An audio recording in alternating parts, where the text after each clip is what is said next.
Hello. Hello everyone and welcome back to the Great Destiny Chronicles.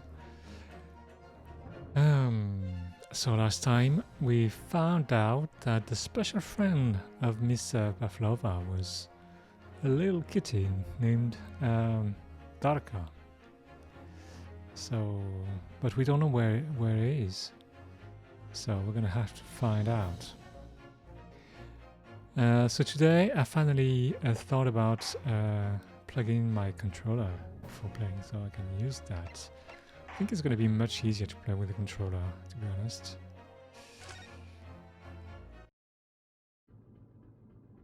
Let's get in. Oh. Alright, tell us exactly what happened last night.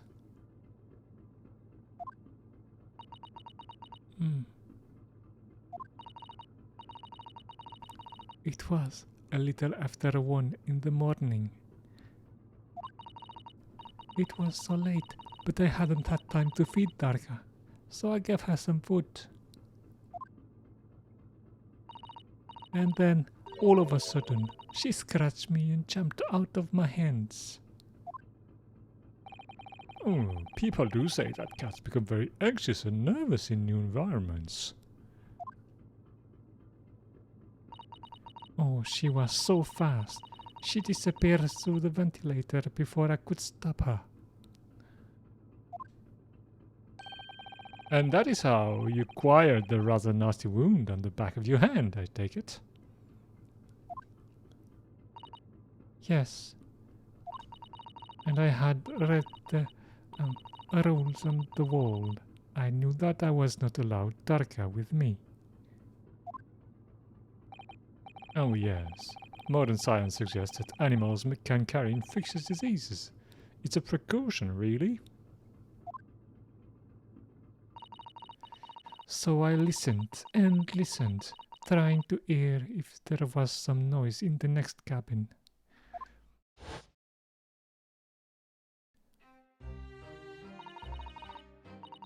It was very quiet. I was sure if someone was there, he must be sleeping. So at that point you thought it safe to try to lure the kitten back again. By dangling the end of the toy through the ventilator and into the adjoining cabin. Adjoining cabin. Oh, Darka always loved this toy. But it didn't work. Nothing worked. I tried using her favorite toy. I tried whistling to her softly, but nothing. She didn't return. So, the faint whistling sound Kazuma wrote about in his diary was Miss Pavlova, trying to retrieve her pet. Oh, cats have a propensity to remain hidden in the shadows when frightened.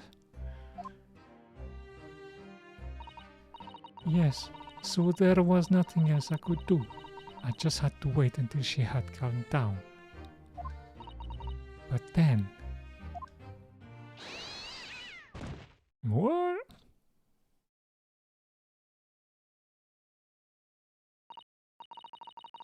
Oh, you stepped on the cat. Oh, I nearly passed out in shock.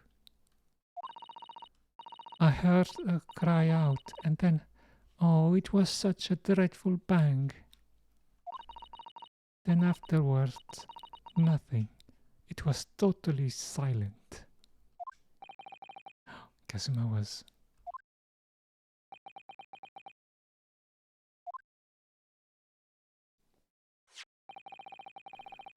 From the appearance of the brown marks and mark on the floor, it seems likely that what you heard was the victim stepping on the glass bell and tripping up. Oh, I think it wasn't the cat. The SS Buria is a large vessel, but even she can pitch and roll violently without warning. If Mr. Asogi was already off balance as a result of the ship lurching when the kitten got under his feet, a combination of unfortunate factors could easily have caused him to fall over. Oh. But what became of the kitten afterwards?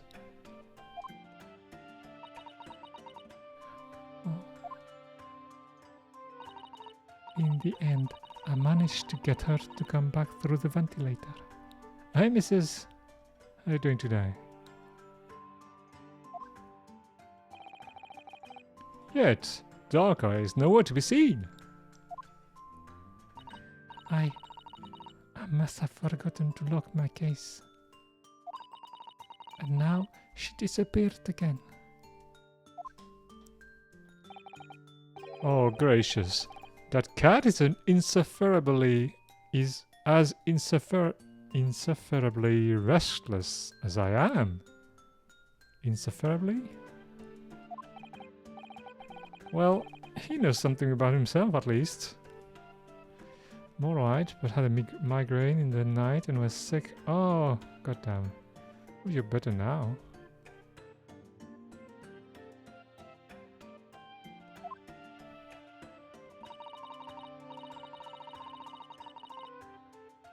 Oh, when I woke this morning, I heard that a young man in the cabin next to mine had died. Much better. Oh, good.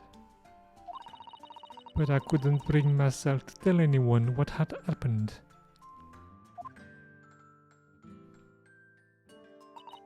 I was too scared. Scared that they would send me back.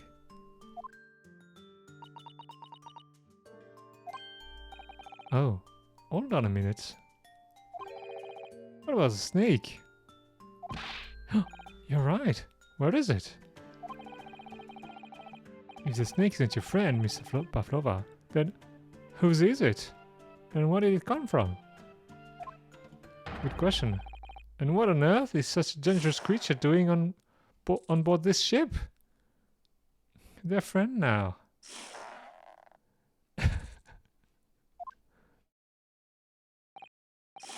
Oh, I didn't say. Snake is my friend. His name is Pirosko.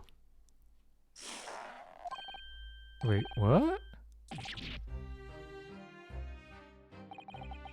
That snake belongs to you? Wait, I need to disable the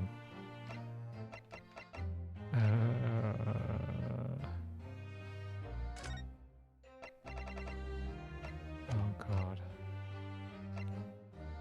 I can't disable the vibrations.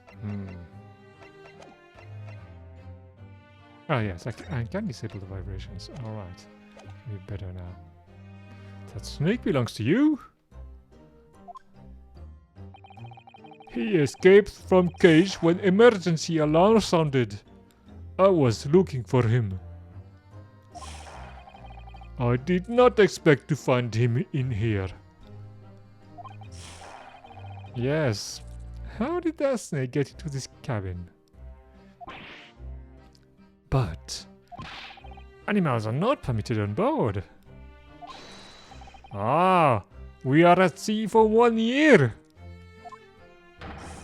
You want to be so long without close friend? Without someone who understands? Couldn't you find someone that is more human who understands you better? Oh, but my dear burly fellow. A gargantuan venomous snake? Surely you can appreciate the danger you're putting everyone in. No venom. Huh? Pirosko does not have venom. He is a harmless, very long, but very gentle. He is adorable. Adorable. Like Granny. What? It's, venomous? Yes. Now he is hungry, so he is in a bad mood. But once I feed him, you will see big smile. And you feed him what? Milk, I suppose? Ah, like they say, milk chickens? Ridiculous. Snakes that drink milk are only in stupid stories. Pirosco eats mouses. Big fat round mouses. Ah, oh, so... Is that what a mousetrap in the passageway out there is for? Of course! How else can I catch my friend's favorite food? Oh, nothing says top of the food chain like the look in their eyes right now.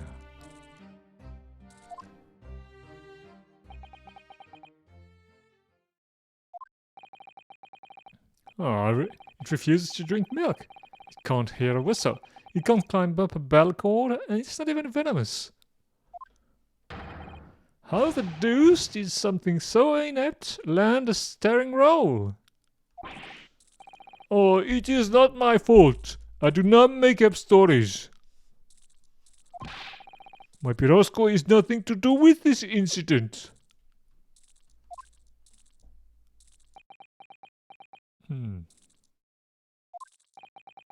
So, that's what happened. That's the truth behind my best friend's tragic death?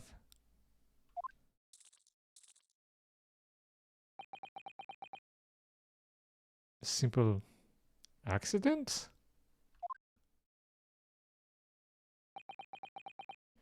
That's anticlimactic.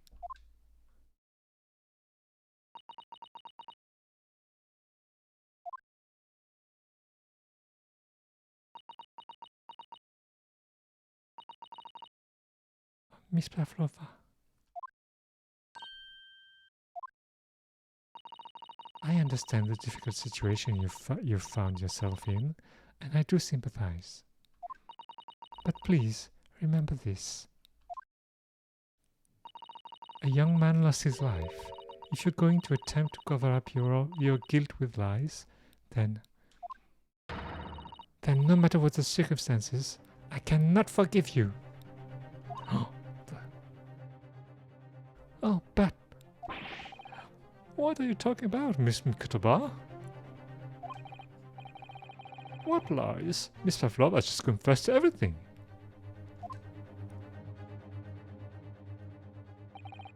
It was just a series of unfortunate events. A series of unfortunate events? Kinda reminds me of something. An accident.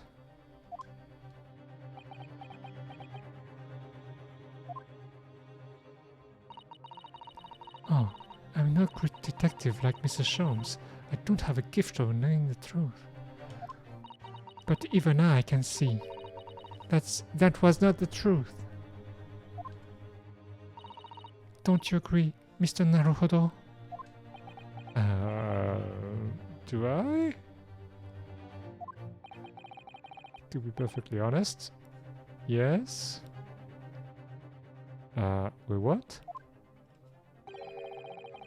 There's a discrepancy in Miss Pavlova's story. I'm sure of it. I just can't quite put my finger on it.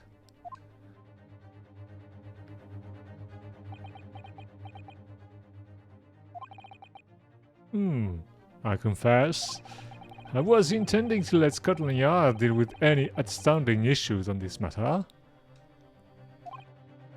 Oh. I'm only present here for a very specific reason. The truth is, you, Mr. Naruhodo, are simply a distraction. Wait, what? A distraction? I do hope you've not been finding your shackles too uncomfortable. Oh no, they're back! Not again! When did you do that? Especially as they're on your wrists as a result of my intervention.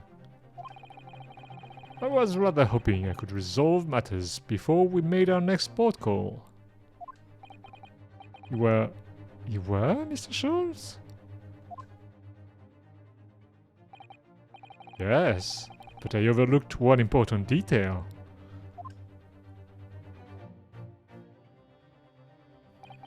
The deceased young man was a very close companion of yours. Was it not? Yes. Kazuma was my closest friend. Closest friend. I owed him my freedom even.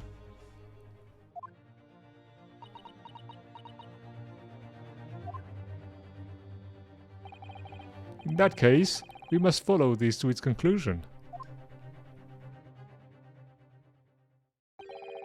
No further distractions. You must uncover the real truth here, Mr. Naruhodo. Yes, whatever that may be. The key to this is the discrepancy in Miss Pavlova's story, I'm sure. If I can chase that down, maybe the truth will become clear. Kazuma. The truth about how you really died. About how that scene in your cabin really came to be.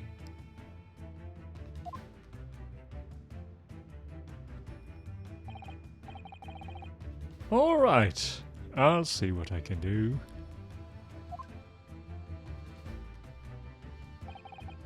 Excellent. Oh no, I said that. Alright, I see what I can do. Excellent.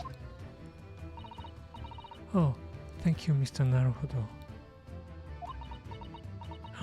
Pavlova, what have you done? So then, shall we begin? Yes! What we should ponder first is the victim who lost his life in a cabin that was bolted shut from the inside.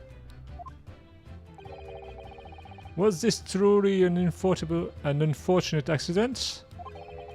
Or was it in fact no accident at all? That is what we must establish in the first instance. Oh, but we've already established it, haven't we? Man tripped over the kitten that had climbed into his cabin via the ventilator. Tragic, yes, but still an accident. Hold it! Hold it. Wait. Let's just take a step back. Doesn't make sense if that's really what happened, does it? What? I'm going to have to ask you to spell it out for me, I'm afraid. Oh yes, starting to take shape now. There's a clear contradiction between the facts and Miss Pavlova's story here. The evidence is right there in Kazuma's cabin. It's undeniable. His death couldn't possibly have been a mere accident.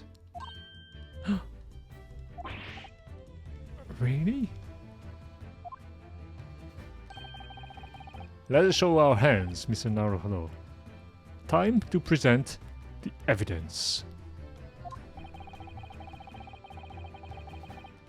The evidence that proves unequivocally that the victim's death was no mere accident is the word he wrote.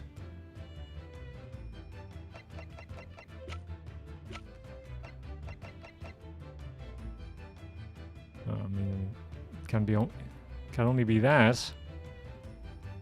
Yes! The truth is clearly recorded in this photographic print. There's no way that Mr. Asagi could have left this message on the floor. That script, it's Russian, isn't it? Indeed it is. The word written means wardrobe. Oh, I see what you mean. Most people would leave a dying message in their native language. Japanese in this case. Oh, but maybe he was studying Russian. It is a simple language. He could have picked it up very fast. That doesn't seem likely. That's actually not the point. Makes no difference whether he knew Russian or not. So, sorry, what do you mean? exactly what I said before. There is no way that Mr. Asagi could have left his message on the floor. And the reason why is clearly explained in here. Damage to cervical vertebrae resulting in instant death. Instant death.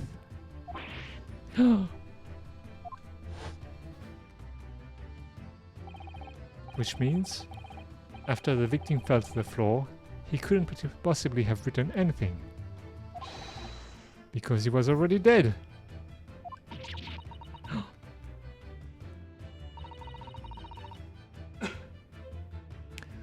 That's not the only reason either. There's something else we found in Mr. Asagi's cabin. A remnant of something that couldn't possibly have been there if what Miss Pavlova told us was true. What? So, Susato-san has noticed it too then. Putting this message on the floor aside, there's something else that gives the truth away. Is there?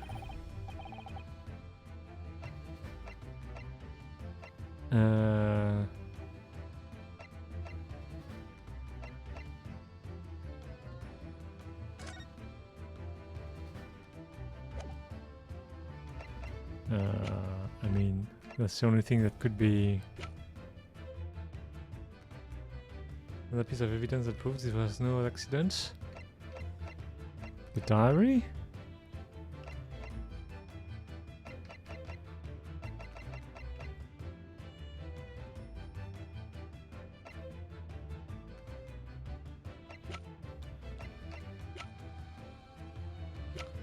Well, I'm not completely sure here.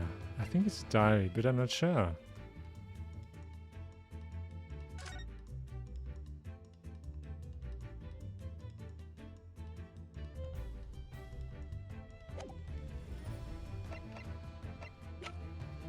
Well, I hope it is. Yeah, let me save.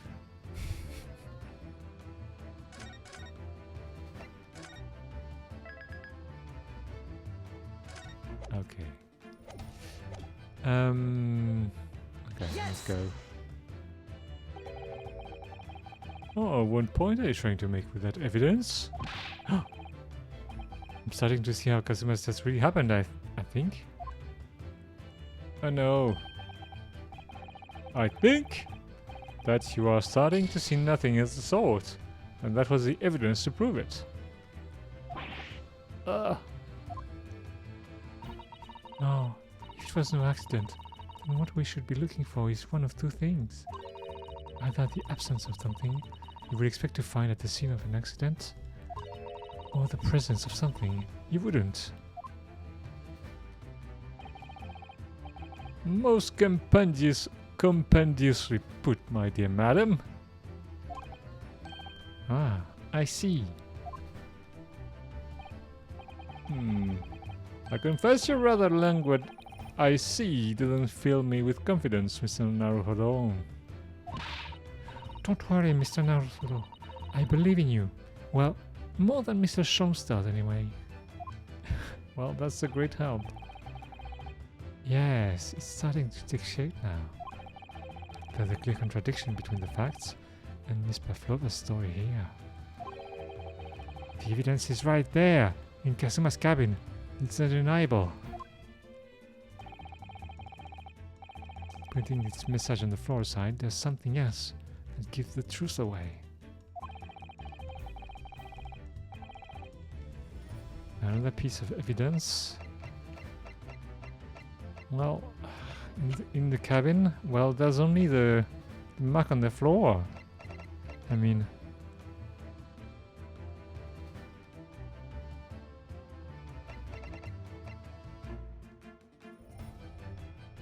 that's the only thing.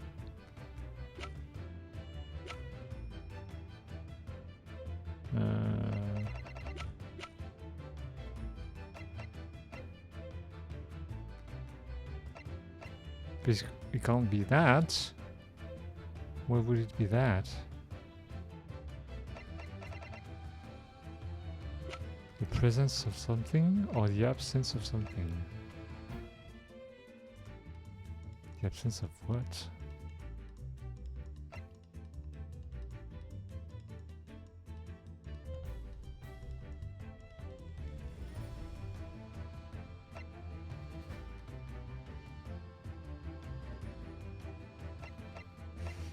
I don't know. Review scene?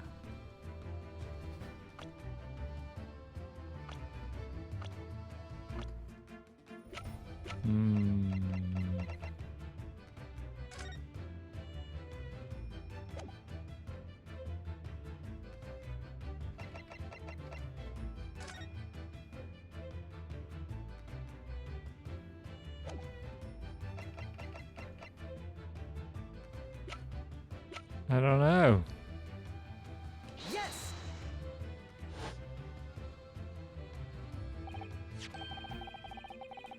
Yes.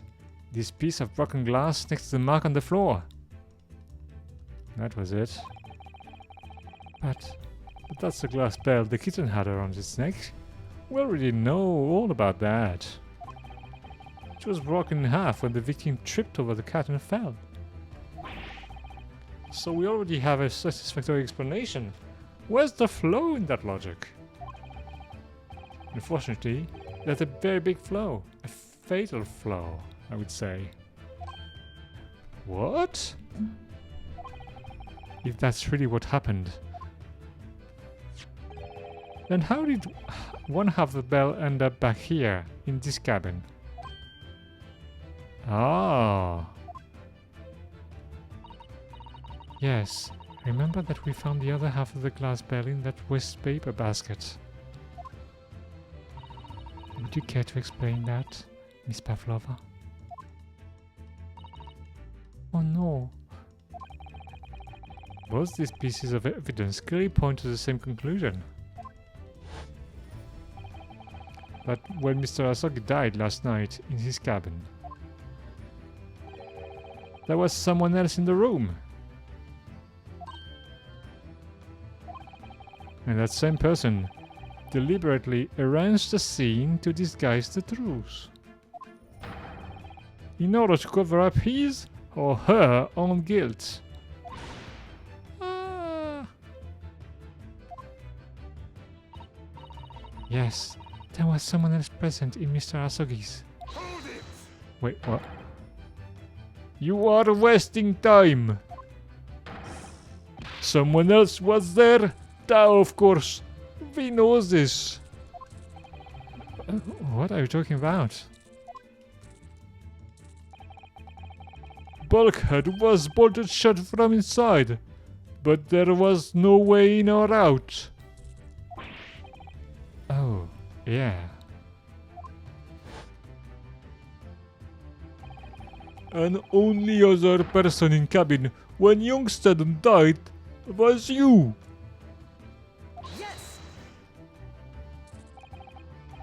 It's true. I was in the cabin when it happened. You were shut inside the cabin wardrobe, to be precise about the details. But I don't know Russian. There's no way I would have left that message. Not would have. There's no way you could have left that message, to be precise about the details. Would you mind? Ho ho ho ho ho ho! Forgive me, my dear fellow. As I was saying, the person in question wrote the word wardrobe in Russian on the floor, in an attempt to incriminate me for the crime, even though I had been asleep in there the entire time. But how would she know that I was in the wardrobe then? And then the same person picked up the broken glass bell that had fallen on the floor, for fear of it becoming evidence that would show how Mr. Asogi really died. But why didn't she take... But why wouldn't this person have taken all the pieces of the bell away? leaving half behind was always going to raise questions. Yes, well, it was past 1 o'clock in the early hours of the morning. The cabin would have been quite dark. The single small lamp suspended from the ceiling would barely have cast any light onto the floor there. Little wonder then that the culprit failed to notice a fragment of the tiny item. Oh, you all suspect me, don't you? Again? Wait. Simon Stroganoff. Nina is woman of sea. She is daughter of strong sailor. 2 years ago, they noticed her dancing skills and she went away to join ballet company. But before, she was dancer on this ship, a member of ship's band. You do not accuse ship's angels for being criminal. Ah, so that's it. You say that when young Studden died, Nina was there in his cabin. But that is not possible. I give my tooth. Wait, what? Well, this is almost interesting. And why would you give your tooth, pray? How can you be so sure? You are a great detective. You should know.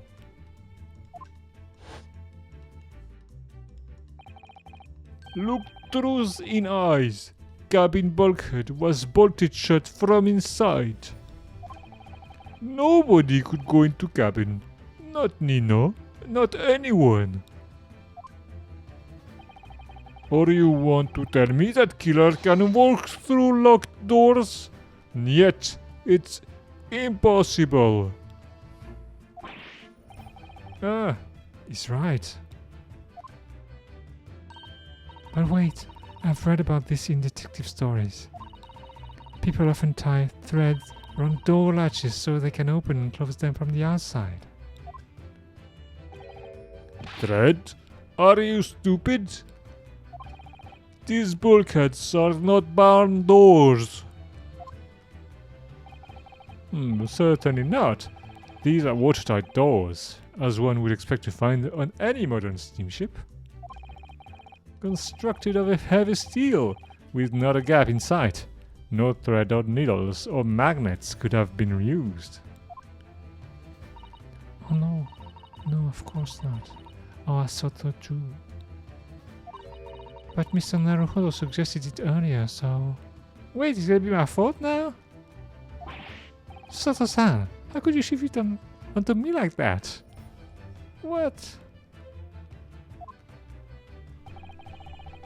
So, Simon Stroganoff has a valid point. The cabin door couldn't have been bolted shut from the outside. Not necessarily. But... I put it on you that you could bolt this cabin door without laying a finger on it. And in this very cabin, we can see the traces of the method I have in mind having been used before. I don't believe it. Well, Mr. Naruhodo, I believe you know what I mean, don't you? A way to shut the bolt of the cabin door from the outside? One way does spring to mind, yes. Do you really know what Mr. Jones means, Mr. Naruhodo? Yes, and so should you. Because we've seen it happen. We did. Indeed we have. So would you care to do the honors, Mr. Naruhodo? point out the thrilling sign that the method that was used to slide the cabin door bolt across from the outside.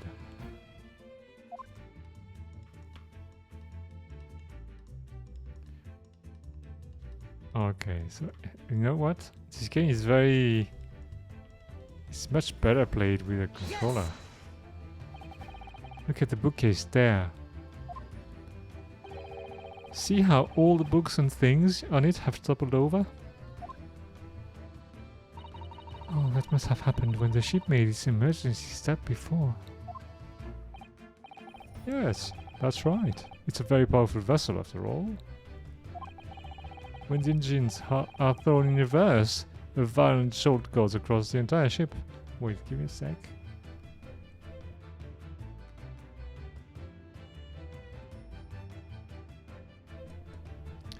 I slapped again. True slap. Any small object that aren't fastened down are bound to fall over. Oh, I believe. Yes, it's what's known as the force of inertia acting on the objects. Is there nothing to Sandra know? Or that isn't in her book at least? Well, whatever it's called, the same force that pushed over those books on the bookcase also made something else in this cabin move. The bolt on the cabin door.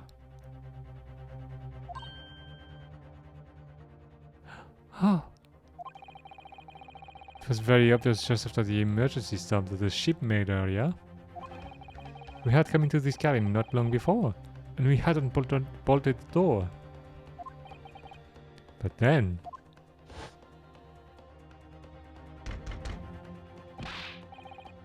Hello? Is anybody in there? Shout if you need assistance. Oh, that sounds like... Oh, Inspector Hostaga. Oh yes. That's it. When the ship stopped suddenly, the bolt flew across and knocked the door. Yes, it's made of metal, but it's more than light enough to be moved by the ship's sudden change of speed. I'm pretty sure this change of speed can't be that sudden, but, well... Or the force of inertia, if you want to call it that. Ah, are you trying to say that last night, after Mr. Asoki was killed?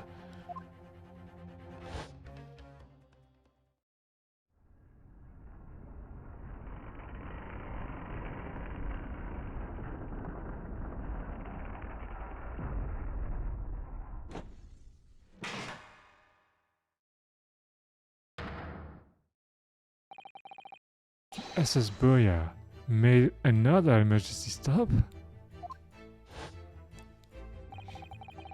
When I woke up this morning and looked around the cabin, I thought it looked a little odd. All the books on the shelves had toppled over, and all the ornaments. It was almost as if someone had run their hand across the shelves and deliberately knocked everything over. Oh yes, I remember that. And I stood them all up again, didn't I? Then, when we came into this cabin, we were surprised to see the same thing in here. All the books and everything had toppled over, just like in Mr. Asogi's cabin. Oh my. Do you have anything to say about this, Miss Pavlova?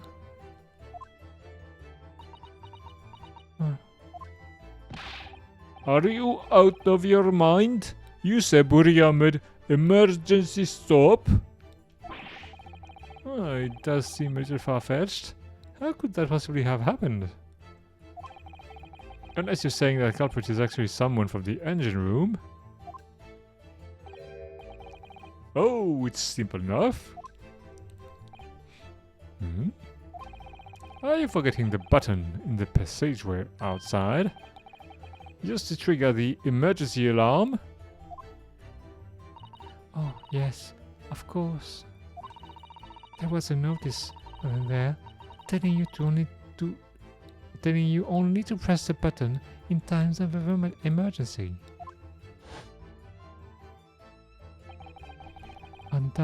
On dark nights, when the fog is dense, the captain cannot afford to rely on the eyes of lookout alone. Hence the placement of a number of buttons around the vessel to allow any crewman to raise the alarm. The sort of button one is almost compelled to press to satisfy one's curiosity.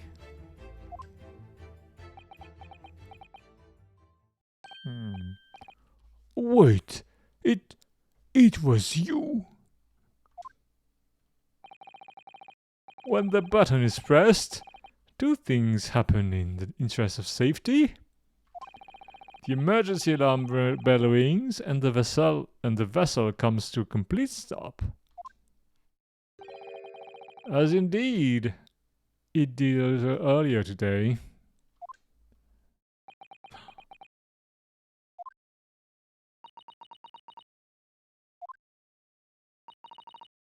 Oh, Mr. Sholmes.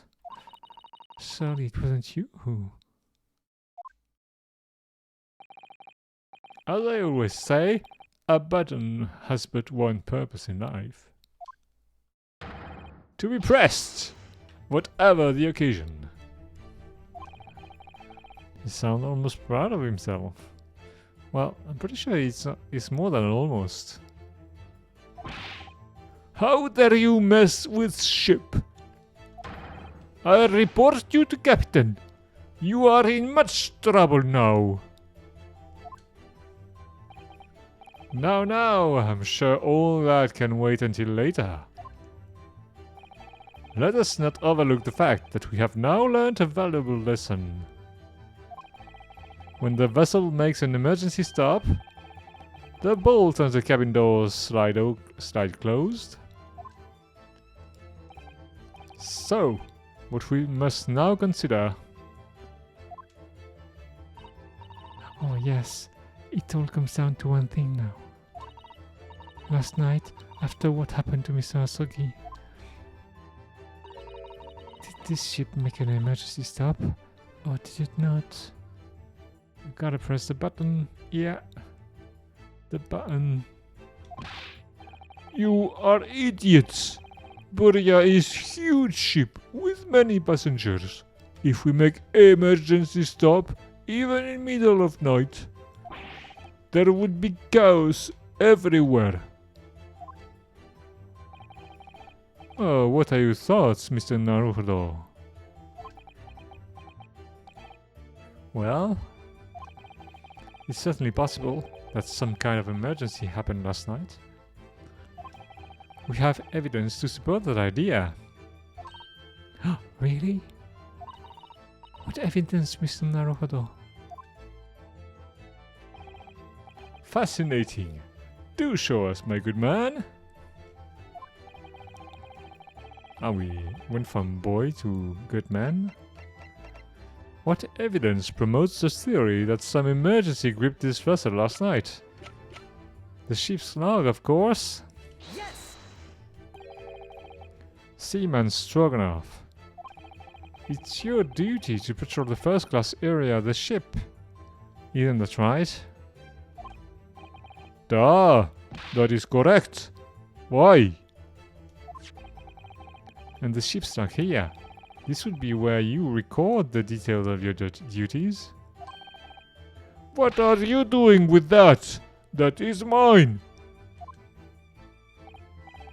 You rather carelessly left it atop the little makeshift bureau in the passageway out there. But as responsible passengers, we took it into our care with a mind to return it to you later. Oh, I left it there on purpose. That is where I put it always. The point is, looking at what you actually recorded,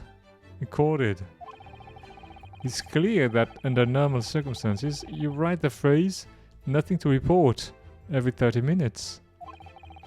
But from 2 o'clock last night until first light this morning, nothing was recorded at all.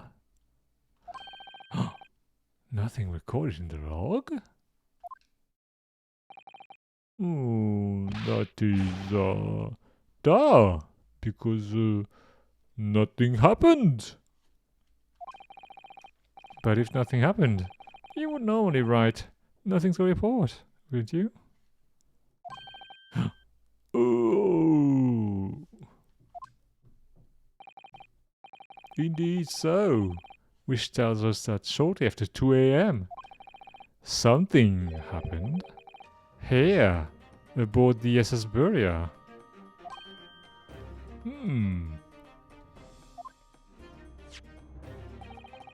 Something sufficiently significant to make you forget to fill in the ship's log, in fact. Are you suggesting that the ship really did make an emergency stop in the middle of the night? Stop talking rubbish! Oh. If I'm perfectly honest, I find that a little hard to believe myself. Oh? Why? Well, because if something as major as an emergency stop really had happened, surely all of us would have noticed. Oh, that's very true. Thanks to the emergency stop we experienced earlier, we all know what it feels like now. The ship lurched so violently, and the alarm bell was so loud. I can't imagine that anybody would sleep through that, even if it happened in the dead of night. Well, no, that's a good point. But everyone was drunk last night. What of the throbbing? Sorry? What do you mean? Your head, man! The throbbing of your head since this morning. We all have suffered with it. Oh, yes. I've had a headache, you're right. In fact, I haven't been feeling myself since I woke up today. Nor have I. My head has been feeling heavy ever since dawn.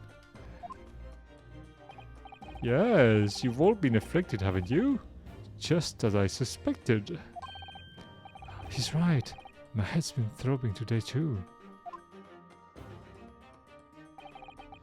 And since eating dinner yesterday evening, everything has felt sort of hazy.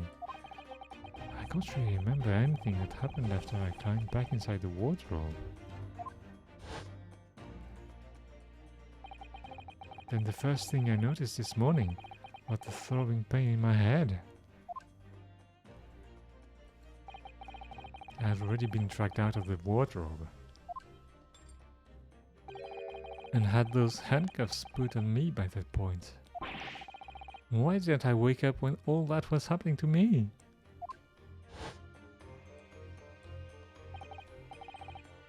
Tell me, Mr. Naruhodo. You boarded this vessel as a stowaway, didn't you? Oh, well, yeah, sorry. The stowaway class of accommodation doesn't usually include meals. What did you survive on? Oh, well, Kazuma looked after me. Was always happy to share his meals. So, you enjoyed some of the whole roast chicken dish that was served yesterday evening, I take it? Yes, in fact, I had all of that. Kazuma wasn't fond of chicken. Oh, really? So the victim didn't eat any of the chicken at all? Oh, that's right. He didn't touch it. Is that relevant?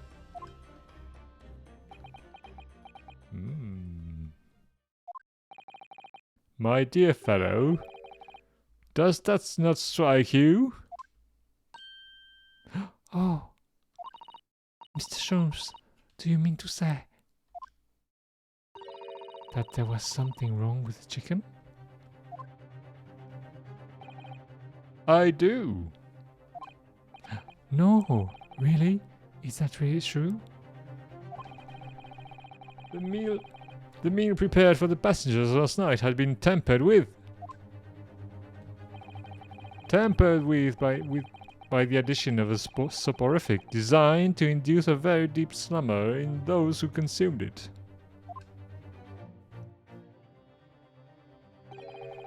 A sleeping drug? Do you mean whoever did this laced every meal with a sleeping drug so no one would notice the ship's emergency stop?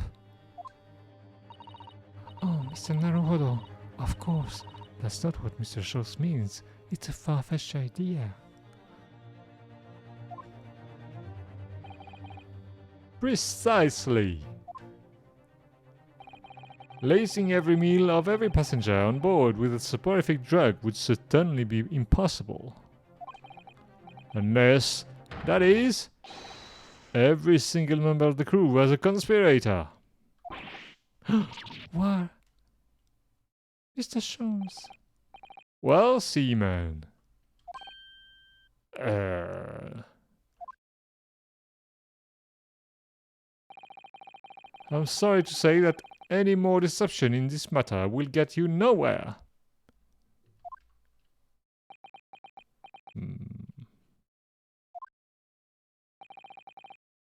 If you refuse to talk, there would have to be an inquiry made through the shipping company, of course.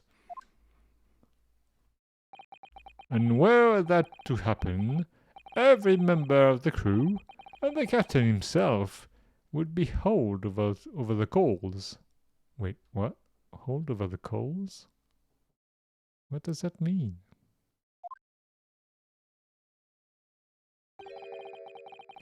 For aiding and abetting a renegade.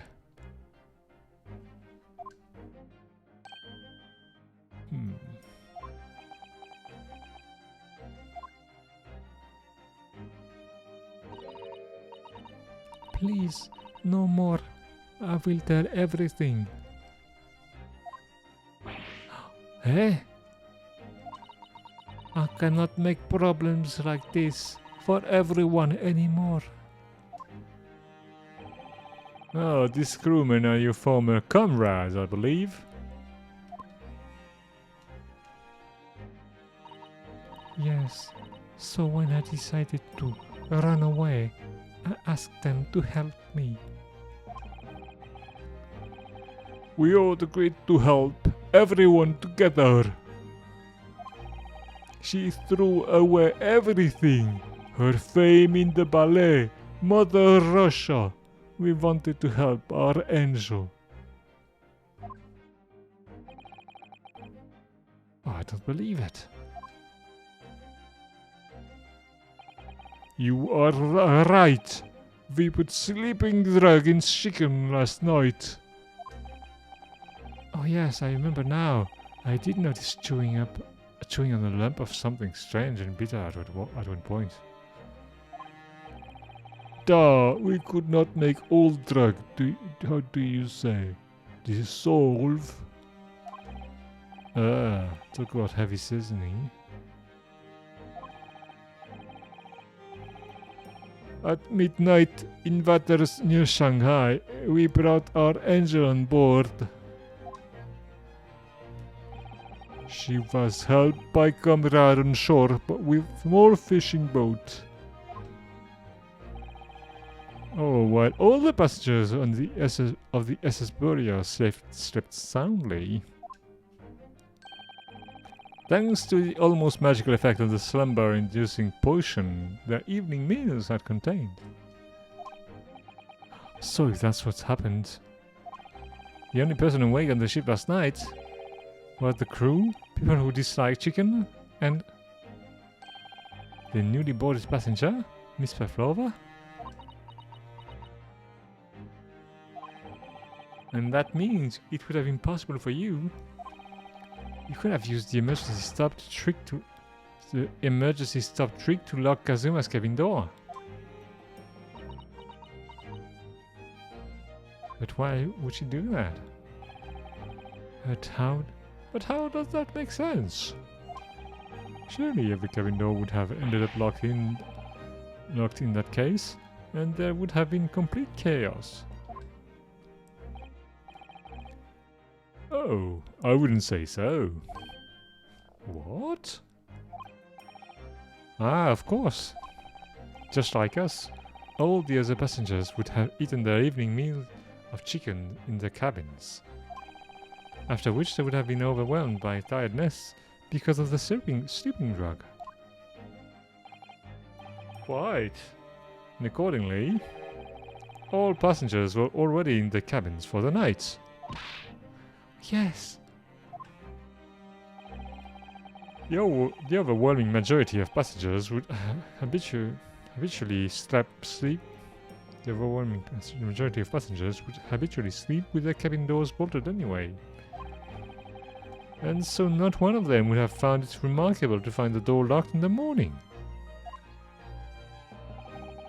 In summary, in order to fasten the bolt of a single cabin door on the ship, the culprit brought the entire vessel to an emergency stop in the early hours of the morning.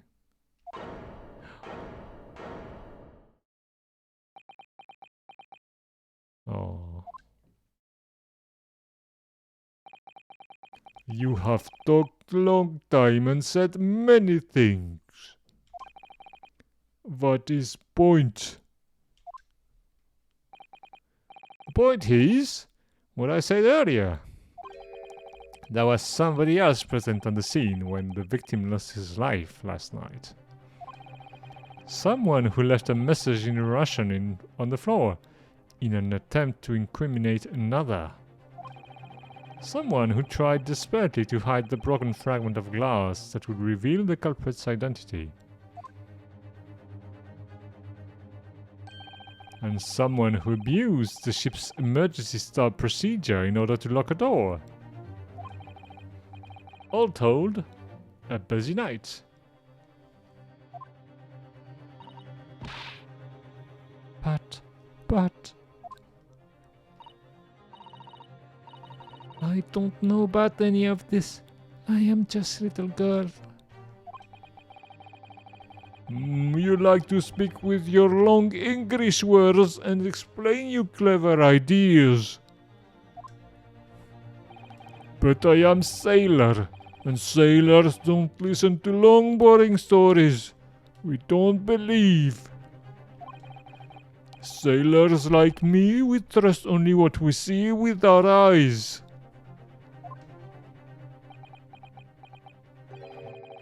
Ah, a laudable trait. What? I'm quite of the same disposition, my good man. Observation to me is everything. Mr. Naruhodo. Yes? Do you hear it? That accusatory cry of guilt on the wind? What's accusatory cry of guilt? What accusatory cry of guilt? Sorry, you lost me. Proof of involvement, man. But you can't hear such a call with your ears. No, you must hear it with your eyes. For observation is the basis of all deduction. What are you talking about? I believe the time has come for one final logic and reasoning spectacular to expose the truth.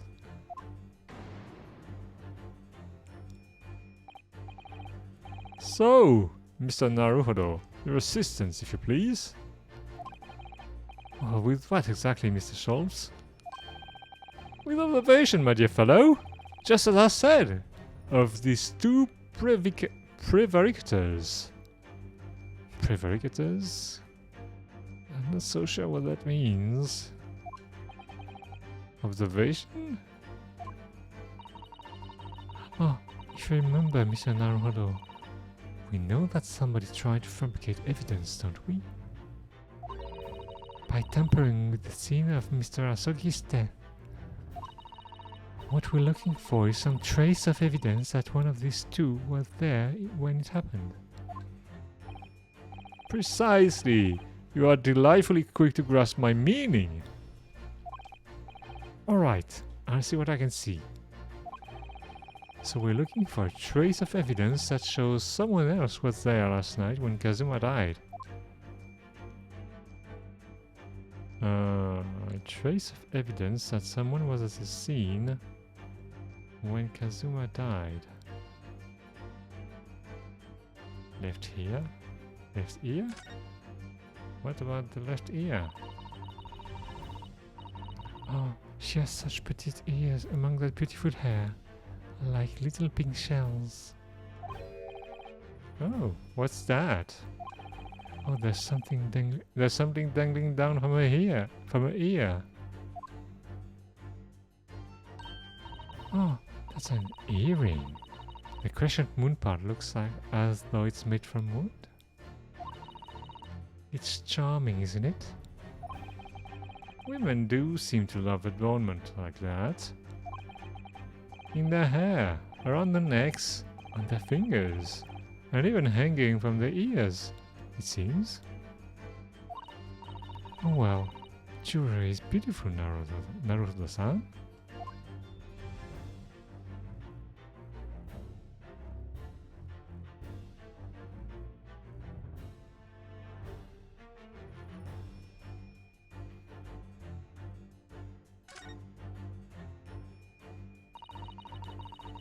Oh, she has such petite ears among that beautiful hair, like little pig shells. Oh, what's that? There's something attached to her ear. Oh, I expect that's what's called an earring. It's a little piece of jewelry. An earring, is it? It really is tiny. Perhaps part of it is missing. Maybe it broke off. So now, all that's left is a clasp, the clasp part that attaches to the ear. If that's the case, she doesn't appear to have noticed that it's broken. Okay, but where is it then?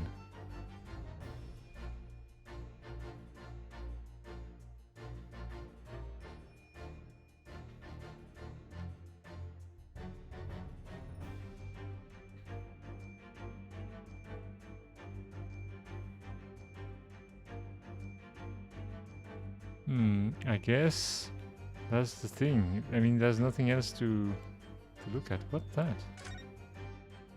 The arms? He has arms like tree trunks, doesn't he? Hairy tree trunks. Oh yes, he certainly has sailor's arms. He was born man of the sea. He's a born man of the sea. Even if I had been awake, I couldn't have done anything about being dragged out of that wardrobe by this man. Oh, Naruhodo-san, are you alright? You seem to be lost in your thoughts. Oh, sorry. Blame those hairy tree trunks. Chunky arms. They are chunky. Sailor's hat. Have you noticed something significant about Seaman's Stroganoff facades? No, sadly not. I was just thinking that if only we'd found it in Kazuma's cabin, it would all be so easy. Oh, that's true. A hat dropped at the scene would have been a very conclusive evidence. Ah, that's the point. I'm sure I saw your university uniform hat at the scene somewhere.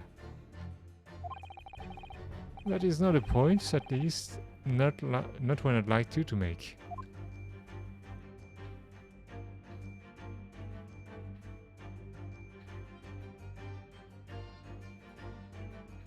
Well, I think we have to present this. Yes!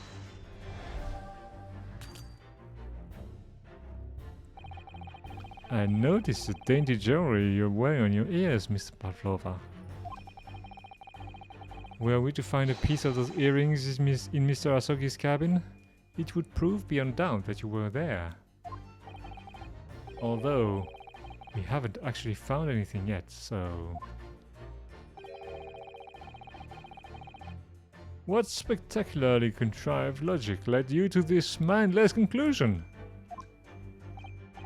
Oh, well, it's supposed to be a logic and reasoning spectacular, so I thought I'd contribute to the show. This is my show, Mr. Naruhodo. Kindly perform any peculiar experiments on your own stage. What? Ah, sorry. Wait, what? How exactly are we supposed to show that someone else was there when Kazuma died? Oh, I can think of two possible ways.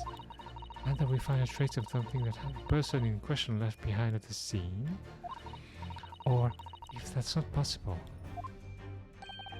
a trace of something that a person took away from the scene, be that accidentally or deliberately.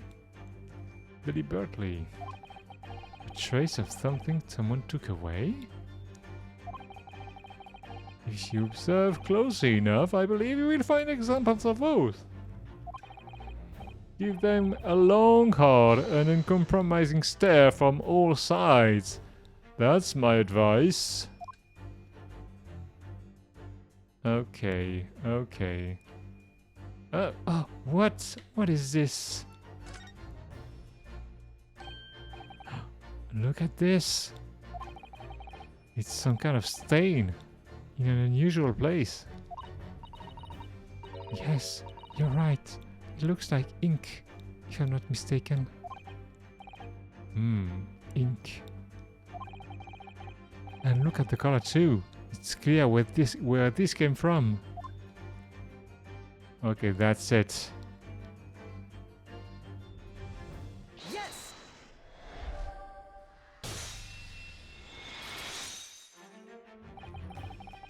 Seaman Stroganoff. You seem to have quite a large purple stain on the back of your white uniform there. Hey? Ah, yes, I don't know where the dirt comes from. So, nothing in particular comes to mind about the stain? What are you trying to say? It would appear that the significance of this stain has escaped your attention, Seaman. Allow us to make it plain. It's a very large purple stain on the back of Seaman Stroganoff's uniform. And I think what made it is clear. Indeed it is. So, Mr. Naruhodo, present the evidence that proves it. Oh, my pleasure. Alright then, the evidence that proves that stain on the back of Seaman Stroganoff's uniform really is. It's gonna be, that. A photograph. Yes!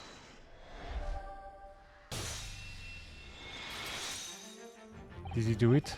I'm not sure, we don't know yet. But he could have snapped Kazuma's head. Well, neck, I mean. But that would be weird. Yes! It's this photograph, and the ink it shows. That's what caused the stain on your uniform. Ink? A rather unusual color of ink, purple. Oh! Ah, the penny drops, at last. Now you see the significance. The Russian word on the floor next to the victim's body was written in purple ink. And the stain on the back of your uniform is ink of exactly the same color. If the ink had been dry, it couldn't possibly have stained your uniform in that way.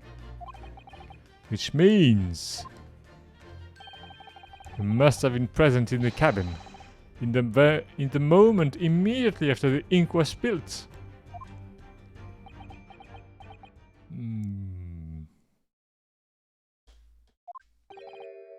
All right. Yes. It was me. I did it. Everything.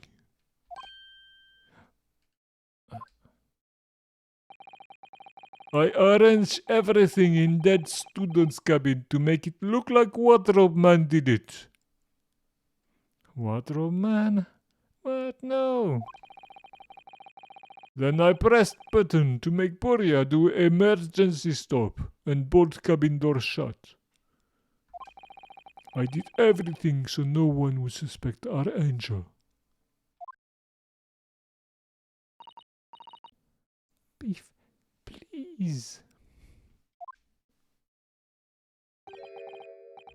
Don't worry, Angel. Let me do talking. It was after 1 in the morning. I was on duty, patrolling passageway. Then our angel came to me. She was white like sheet. Oh. Beef, please, you must help me. I went with her. The door to cabin number 1 was open. When I looked inside, I saw student boy on the floor.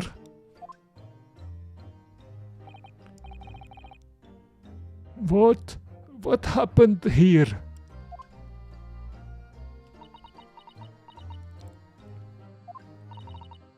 Please, don't tell anyone, she said. My little one, my little furry friend. Everything that happened in this cabin is like Angel told you. The kitten escaped through ventilator into Mr. Asogi's cabin. Then he tripped over it and broke his neck when he fell to the floor. Yes, that is right. So, after the incident when the cat ran away, Miss Pavlova then visited the cabin next to hers, only to find its occupant lying lifeless on the floor. She said she was worried when she heard sound of something falling on the floor. That's when she went to look. No, Angel?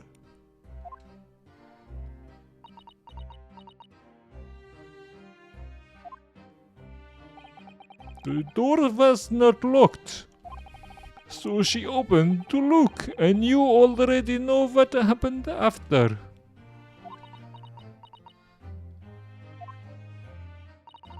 Oh, there's just one thing, if you wouldn't mind. What? Oh, when you went to Mr. Asogi's cabin, Miss Pavlova, was he already dead? Why? Oh, I already told you. When Nina opened door of student cabin and look... I was asking Miss Pavlova.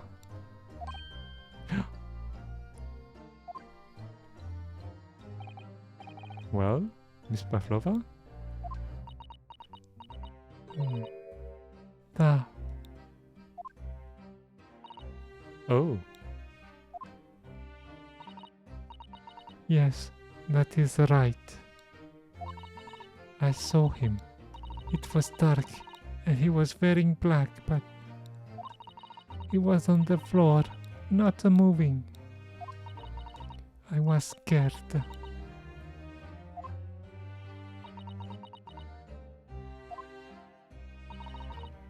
I understand, and I believe you.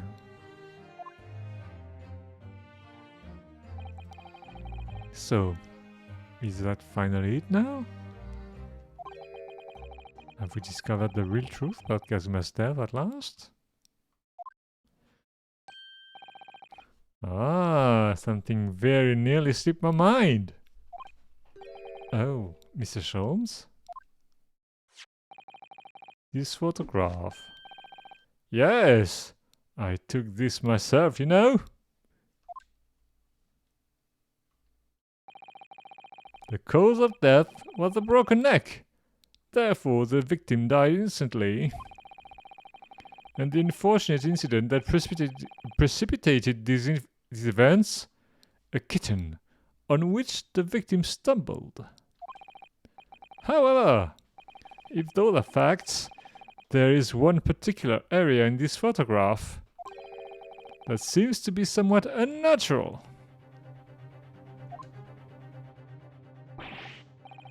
What do you mean, unnatural? What are your thoughts on the matter, Mr. Naruhodo?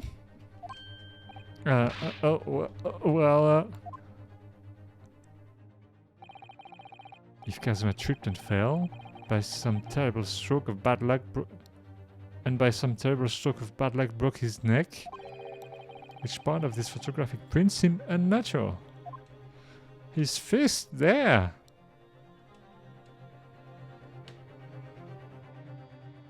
Yeah. Yes. All right. If he really fell, if he really fell due to an unfortunate accident, then his fist just doesn't seem quite right. The exact same thought occurred to me. In a fall, one's instinct is to open the palms flat. Yet, here we see the victim with his left hand tightly balled into a fist. Almost, you might say, as though he were gripping something.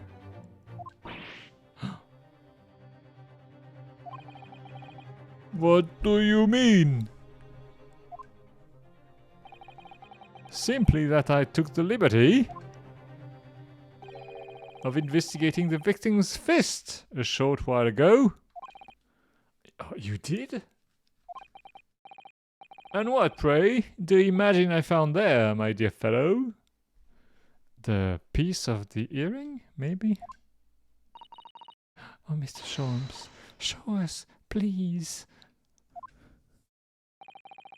Why, of course, my dear madam. Would I keep you in suspense? Oh, this is what I found. Oh, a crescent moon with a little gemstone in the middle? Yes, you're right, a crescent moon. It's very pretty, but what does it tell us? It tells us nothing. I'm not so sure. That crescent moon looks... It looks familiar somehow. I'm sure I've seen it somewhere before.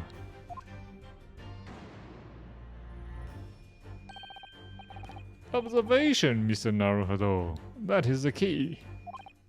What?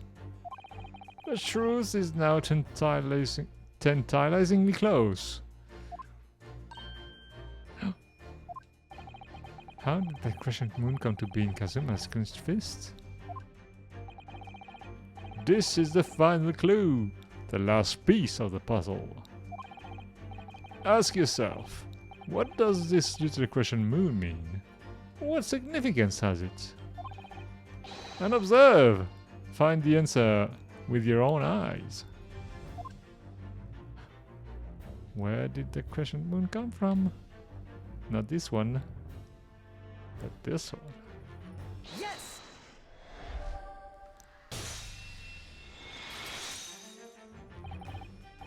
Miss Pavlova, I noticed that on your ear. Even though you have a metal earring, the decorative part of it seems to be missing. The little link holding it on must have broken, I suppose. What? But looking at your other ear, I notice a crescent moon. Oh, I don't believe it.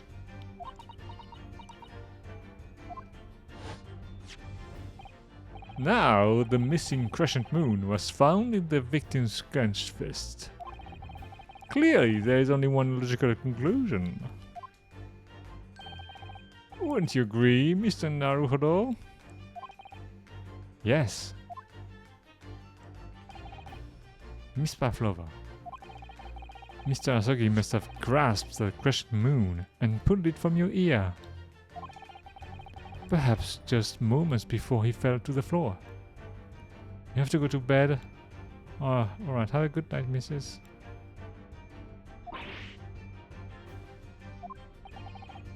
In other words, last night in Mr. Asagi's cabin, you witnessed the moment when the victim fell with your own eyes.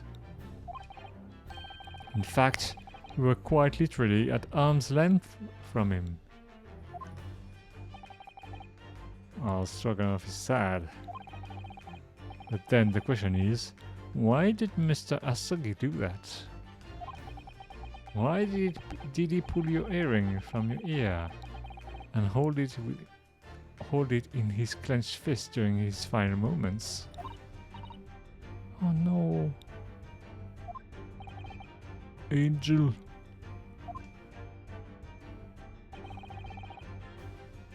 No one can protect you now. Please, Miss Pavlova, tell us the truth. Last night, what did you do to Kazuma?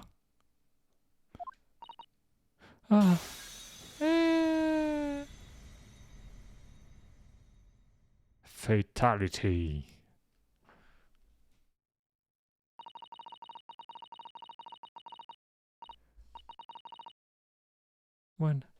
When I think about everything that happened yesterday, it was too much. Running away, the fishing boat in the middle of the night, trying to climb onto this huge ship. And then, when I was at last in this cabin and could relax after this horrible long day. Darka, wait.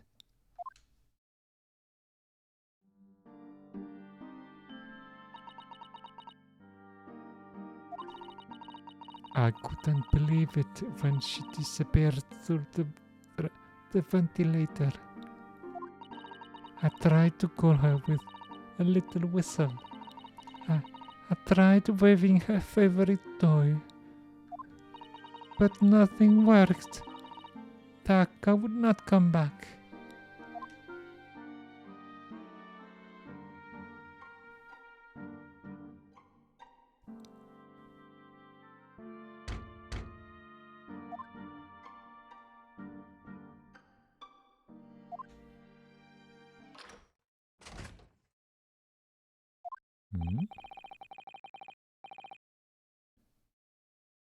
What are you doing here at this time of night, Inspector?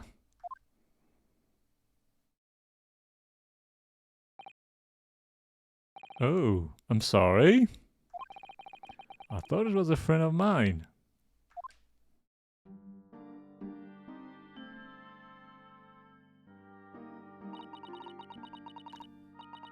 The young man from your country, he was very polite and kind. He helped me find Darka, and he promised not to tell anyone. But then, when I had my friends in my arms again, and I was going to leave the man's cabin. Just a moment. Sorry, but... Oh, yes? I'm sure I know your face. I've seen you somewhere before. Ah, of course. You're Nikolina Pavlova, aren't you? The Russian ballerina.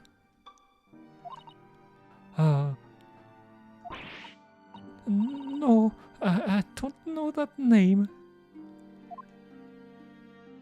My heart nearly stopped when he said that.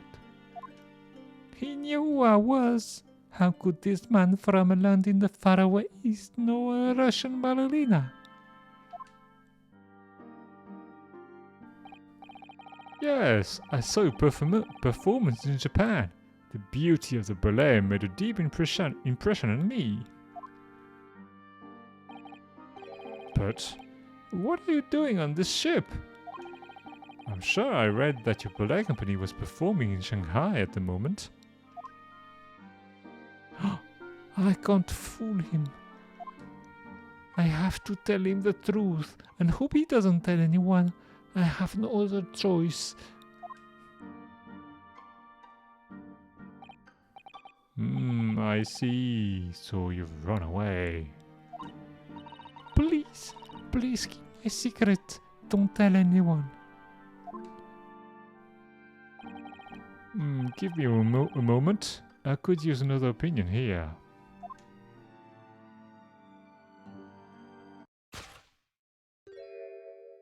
Oh, he's going to pull that cord. He's going to tell the captain. Why did I think I could trust him?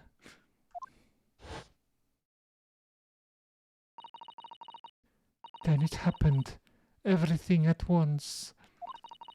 It was only a second, but it felt like forever. Wait, I shouted, and then Darka jumped out of my arms and down the young man's feet. And as he turned around to look at me, what? I pushed him.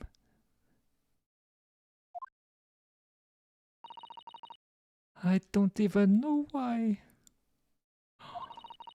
I don't know why I did it. I was just so scared. And I had to stop him from telling anyone about me.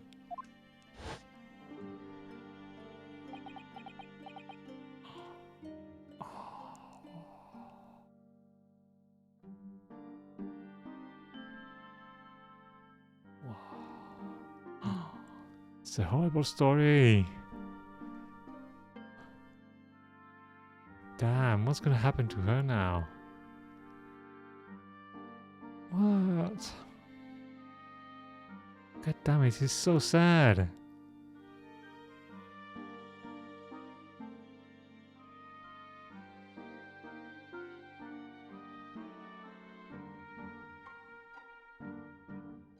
Wow. And that's when you went to fetch help? From Seaman Stroganoff? Was on duty out in the passageway? I heard Nina cry out and third on floor, so I ran to her. She was standing at cabin door, shaking like leaf. She looked at me and said, "Help me, Beef. If they find out, I will be. Please, I have nowhere to go." So he decided to help. And that's when you arranged things in Kazuma's cabin to make it look like I did it. So that no one would suspect the passenger in the cabin next door.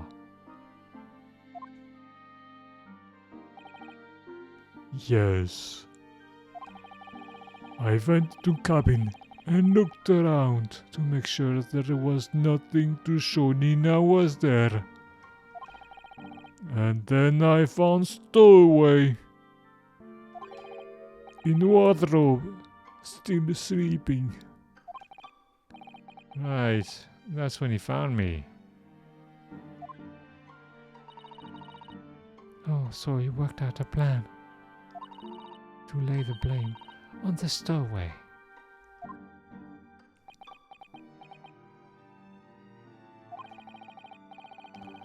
Close the wardrobe doors and put back strange paper sign. Luckily for me, that's the only reason Sato-san started to believe me when I said I was innocent. I dragged young man's body to good place and used ink that was spilling to write on floor. I wrote garderobe so that person who found him would look inside wardrobe and find stowaway. And tell me, what of the glass bell? It was by my feet, so I picked it up. I see. But it was dark in the cabin. I didn't notice the other half. Then Angel went back to her cabin, and I finished the job. By pressing the emergency alarm button in the passageway? Yes.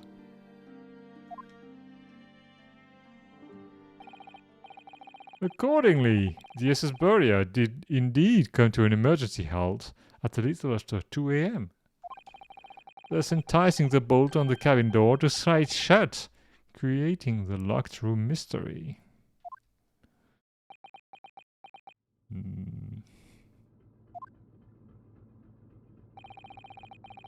There's still one thing I don't understand, Miss Pavlova. What? Well, you said that you told Kazuma about the fact that you'd run away from your homeland. And it's because you were worried he was going to tell the captain that you pushed him. Isn't that right? Yes. But even if he had pulled the bell cord and called for the captain of the ship, aren't you friends with every member of the crew? Why would that have been a problem?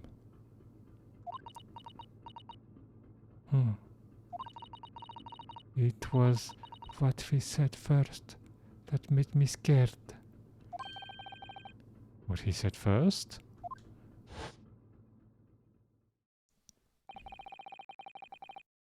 What are you doing here at this time of night, Inspector?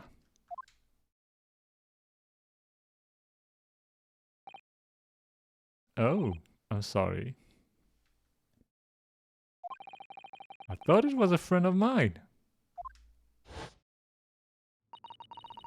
He said an inspector was his friend.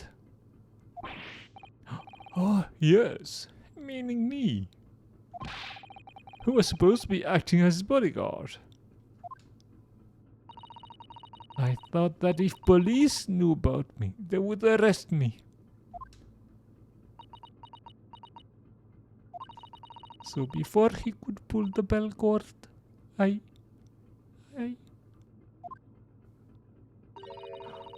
May I stop you a moment, please, Miss Pavlova?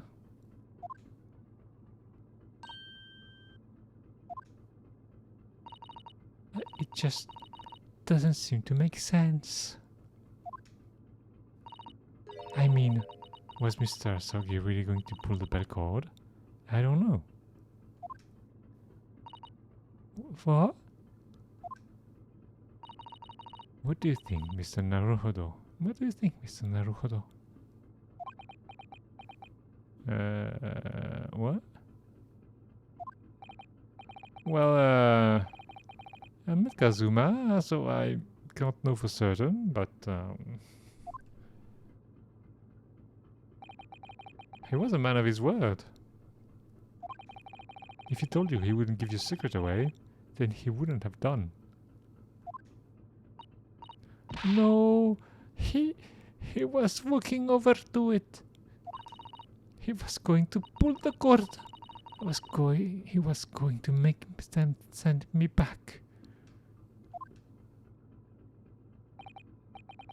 Well, Mr. Naruhodo, the day's work is not yet done, it seems. There is one more deduction to make. What? Another deduction? never stops. Yes. What action was the victim really about to take at that moment?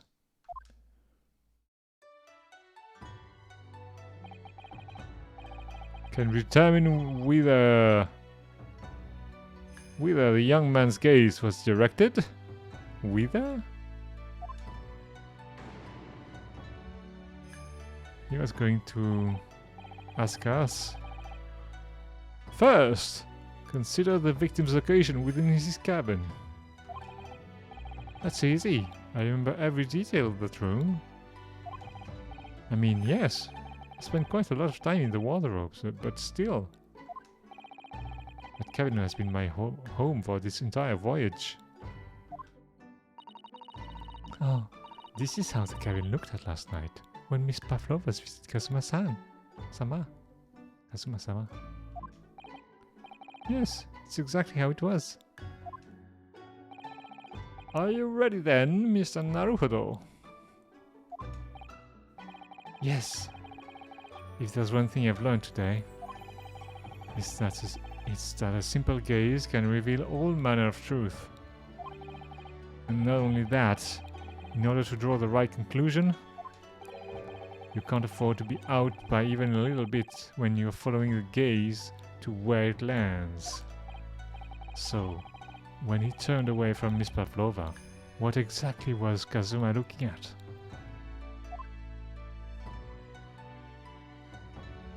At the wardrobe, of course. Dude.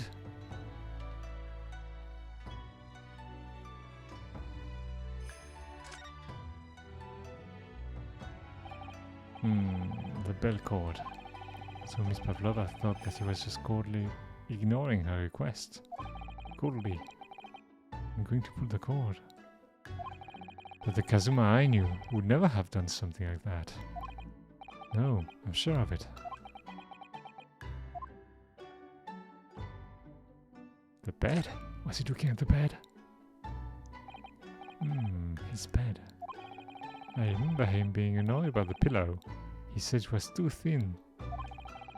Didn't he put that big, thick book of Japanese law underneath it? In fact? Perhaps he was thinking of looking something up. Either that, or talking to Miss Pavlova made him acutely tired.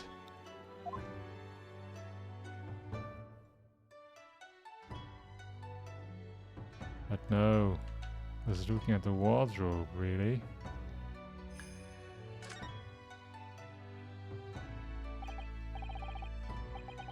The wardrobe.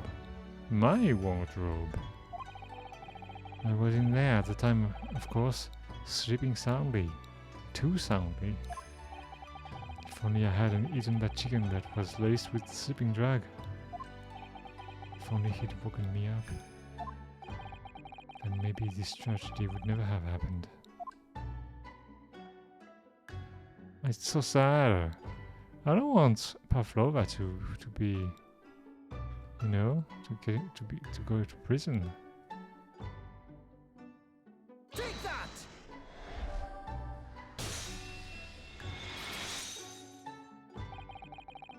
Considering everything that had happened last night, certainly it may have looked as though Kazuma was going to ring the bell cord. Yes.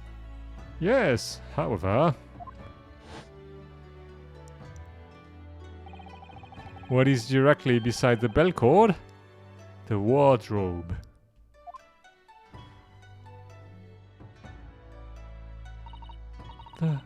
The wardrobe?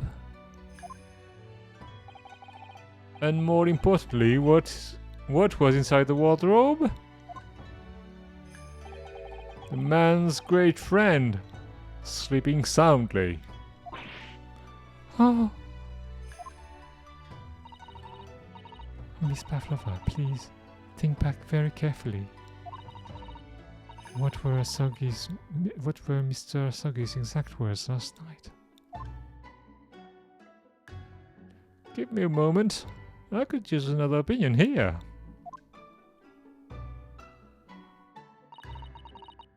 Another opinion.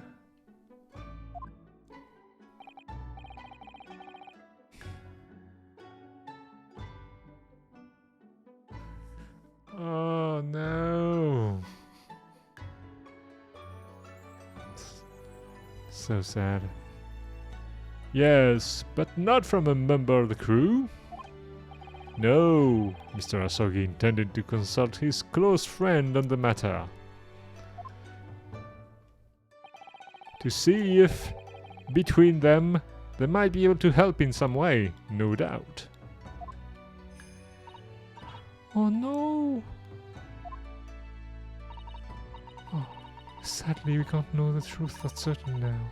It's too late for that. But I wish you had made sure of what Mr. Asogi was looking at. Things may have ended very differently if you had.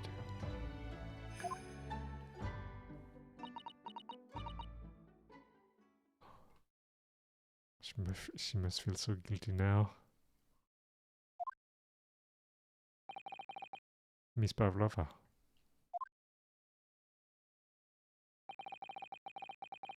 I want to thank you for finally admitting the truth. But unfortunately, the truth is, a man lost his life because of what you did, and that will never change. I hope you never forget that.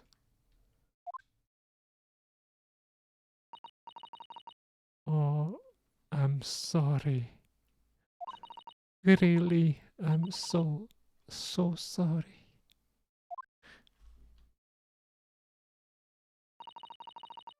What have I done?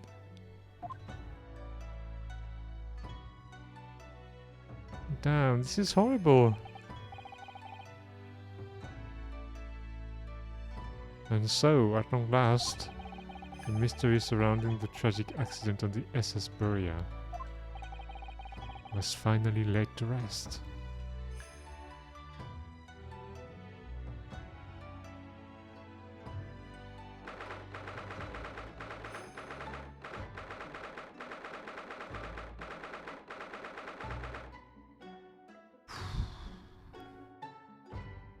I didn't expect that, really.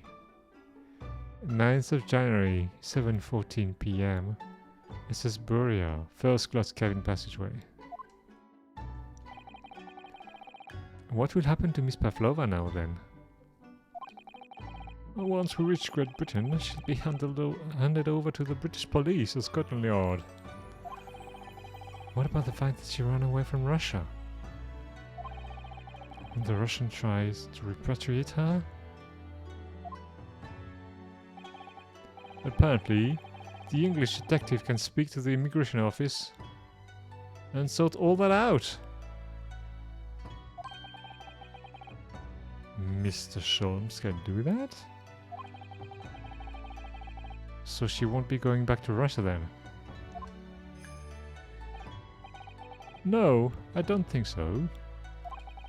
Even if she wanted to return in the future, I doubt she would be able to. She ran away, so now she's an exile for life. I'm not sure that's how it works, but, well... Oh, I see. I'm sorry. Seaman Stroganoff? I wanted to help our angel, no matter what. But I didn't think about you, about how you lost good friend. I will go with Nina. I will give myself to the British police. Oh, that's kind of you. Man, this guy, he's so nice. In the meantime, thank you for letting me go free again. It doesn't have to. He's not an accomplice. That's my death. Which is like such a waste. But... well, do what you can for Miss Pavlova, won't you? Duh!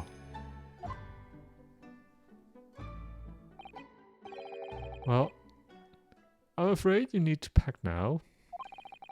We're due to arrive in Hong Kong tomorrow. As much as it pains me, I'm going to have to hand you over to the consul to arrange your passage back to Japan. Yes? That is stowaway after all. I couldn't really expect any different. So, you should get back to your cabin now.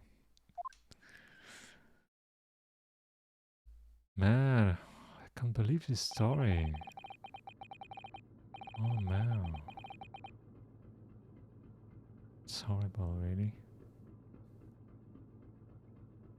Looks like my study tour to Great Britain is over before it's even begun then. To think that only days ago, Casmo and I were laughing together about how we'd tear up the streets of London. That seems like a distant memory now. Ah, it's weird. This is weird. It's the first time they really acknowledged the dead person in one of those stories.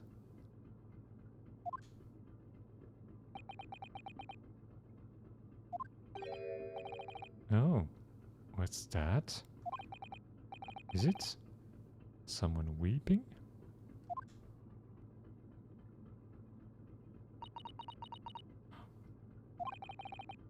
Susato-san?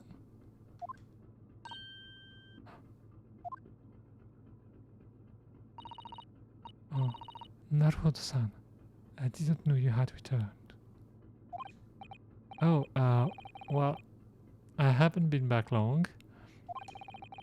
Inspector Hosonaga just told me I should pack. You know, ready to leave the ship tomorrow and all that.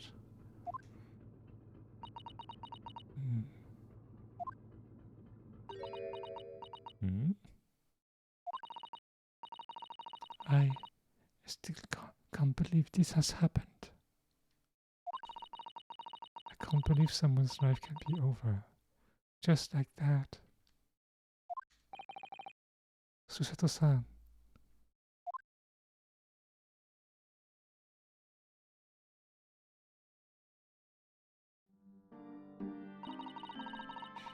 He had such grand ideas for his visit to Great Britain. So many dreams. And now they've been cruelly taken away. Just as he has. I thought I could never forgive the person responsible. But now we know the truth. That it was just an accident. Just a silly series of mishaps. It's too much, Naruhodo-san. It's just too much. Yes, I know. I wish there was something I could say.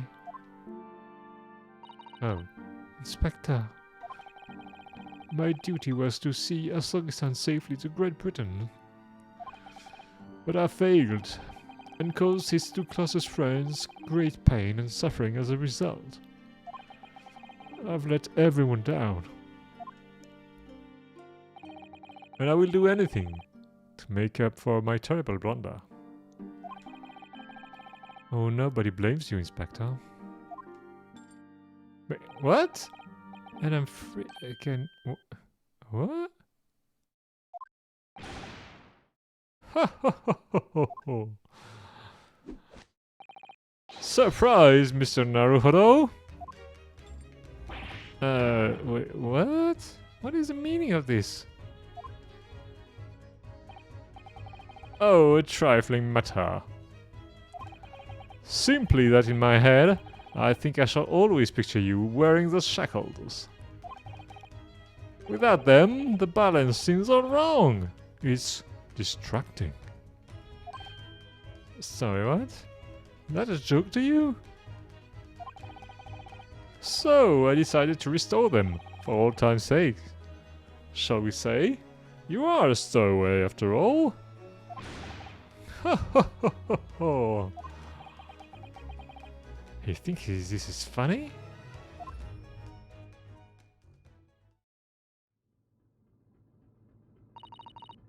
Mr. Sholmes.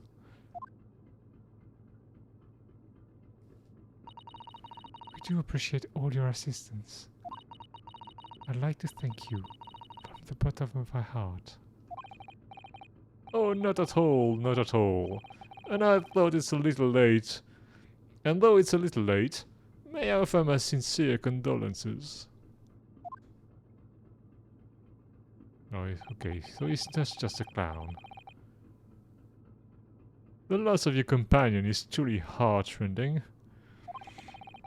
I hope that you will be able to fulfill some of his aspiration in his honor.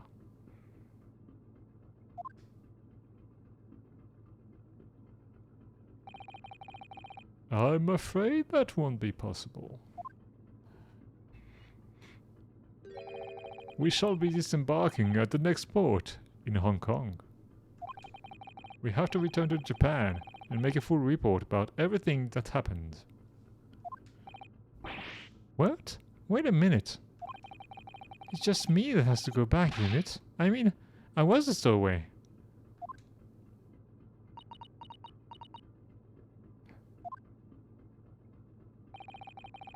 The terms of this study tour was negotiated by the Department of Justice in both Great Britain and Japan. It was to be one lawyer and one assistant. Was to be? In the light of Mr. Asogi's unfortunate death, I'm afraid the study tour can no longer go ahead. Oh no, I don't care for me, but... Poor Susato-san. My dear fellow, the majority of problems have an extremely simple solution, you know? All you require is one lawyer, and the study tour can continue, surely. But there is no one else with the necessary qualification, Mr. Sholmes. We know of no other lawyer. Qualifications, you say? Any qualifications obtained in your own country will be of little value in Great Britain, I'm afraid. Oh, but... But anyway, the voyage to London still promises a good month of time. Ample opportunity, I would say, to find yourselves another suitable lawyer.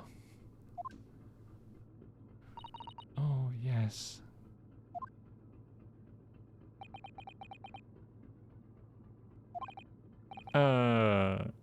Mr. Sato? Sato-san? Yes? Do you think perhaps I might be able to do it?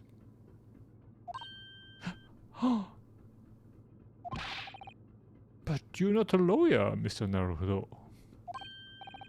Oh, a nurse. Are you studying law? No, I'm not, but, I'm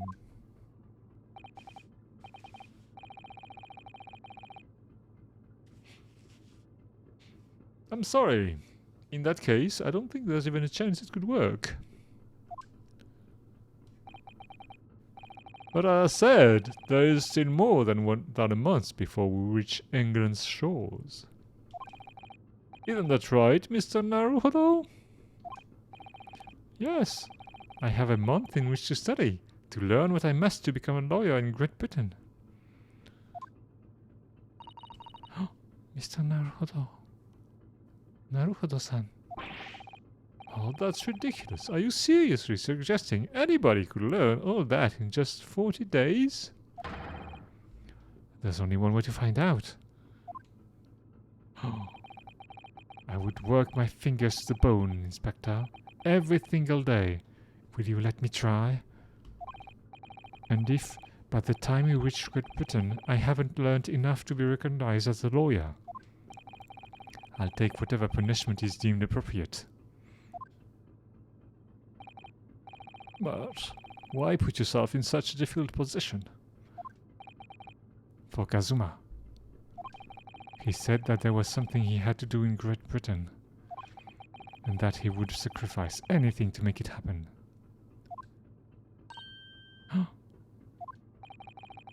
He was passionate about it, and I can't let all that passion just come to nothing. And anyway, it's for my own benefit too.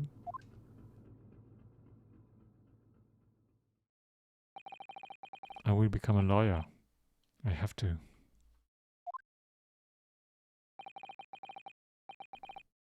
What do you say, Susato-san?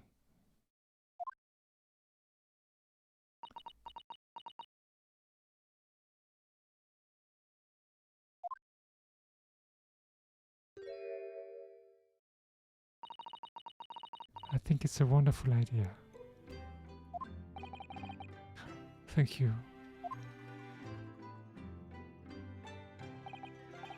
So, what does our bespectacled inspector friend say?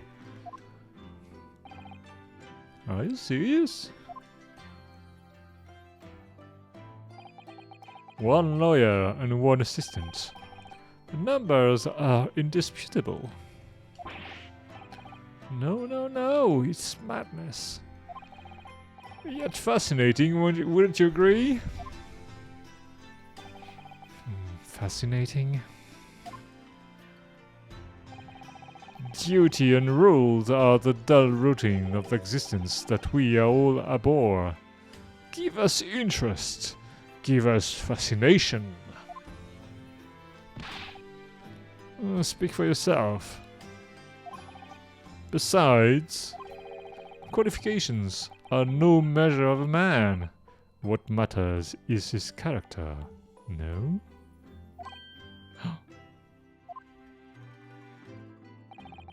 And you've witnessed ample evidence of this man's exemplary character today, with your own eyes.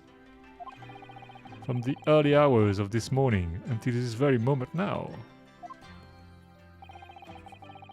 Despite contending with the passing of his close companion and despite the accusation of guilt.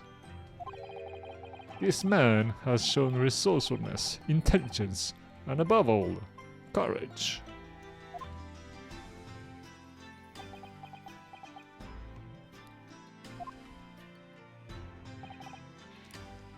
Very well.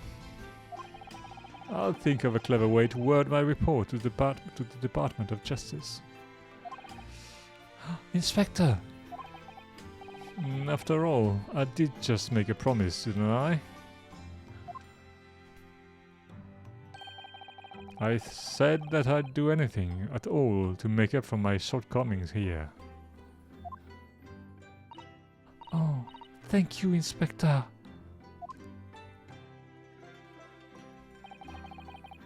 If you'll excuse me, I must pay a visit to the captain's quarter, I think. I need to discuss what to do next, and how best to make my report.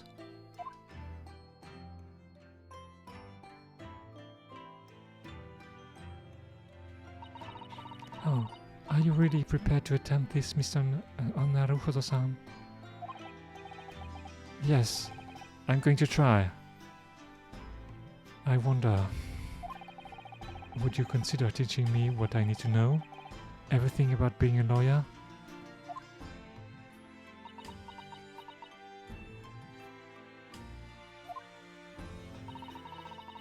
I would be delighted to help you. I am a judicial assistant after all. Thank you. And Naruhodo-san, I'd like you to take charge of this. What? Me? Are you sure? Oh, I'm sure it's what Kazuma-sama would have wanted.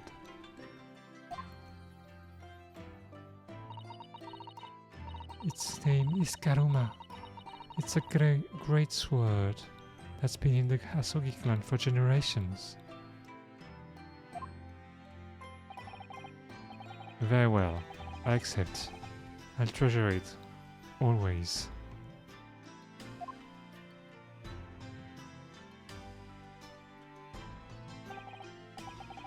So then, Sato-san, It seems we'll be working together for some time to come yet.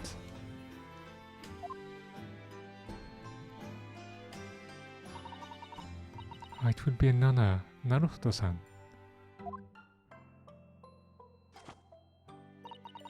And for the next 40 days, I shan't grant you a single minute of freedom. We shall fill every spare moment with study. Yes, that's exactly what I need. Well, she's gonna be a very strict teacher, I think. Oh, but before we begin, I have an earnest favor to ask of you, too. My goodness. What is it?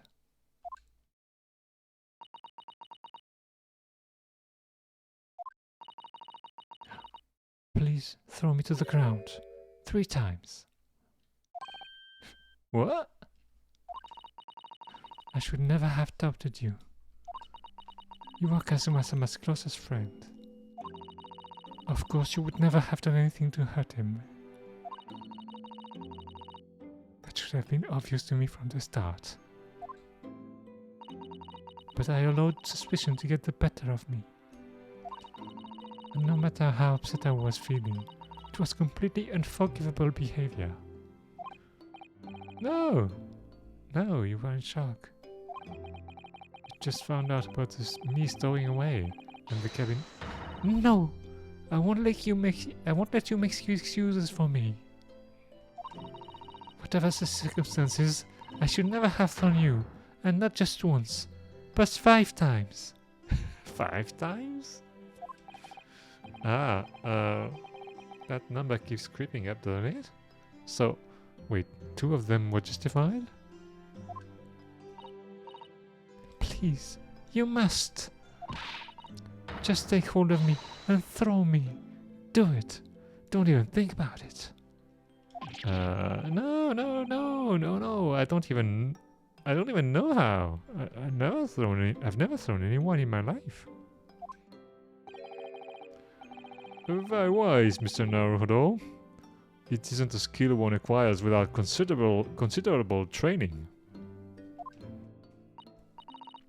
Oh, Mr. Sholmes. I observed your throwing technique several times with great interest. I confess that I am most impressed.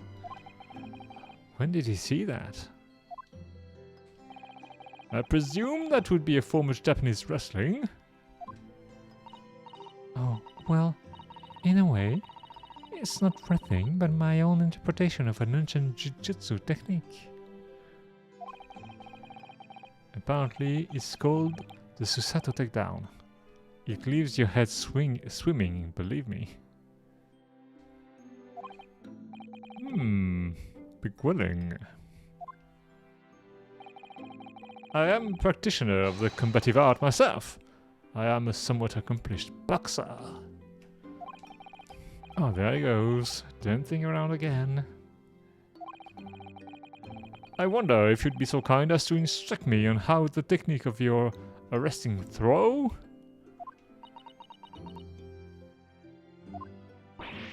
Oh yes, I'd be honored. Then let us not dally. Demonstrate, my dear madam. Oh, of course. Oh, we're gonna be thrown down. Are you ready? Naruto-san. Wait, what? Sorry. What? Hiya. Why me? As you can see, you throw from the abdomen. Oh yes, arresting indeed. And that is what you term the Susato takedown, is it? Actually, no. That was a Susato squash. Susato squash?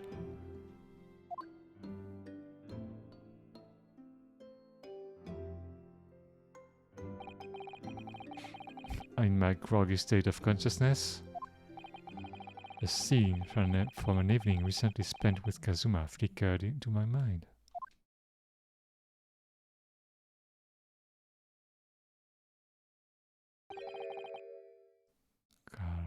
Karuma?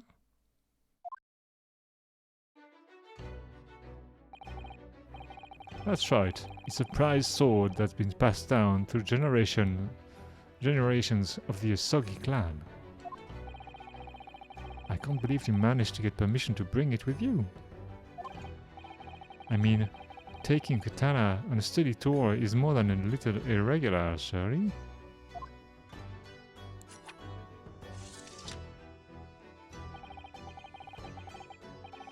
The Japanese man's sword is his soul, Ryunosuke. I can't be parted from my katana. From my katana. Karuma guides me. I truly believe that.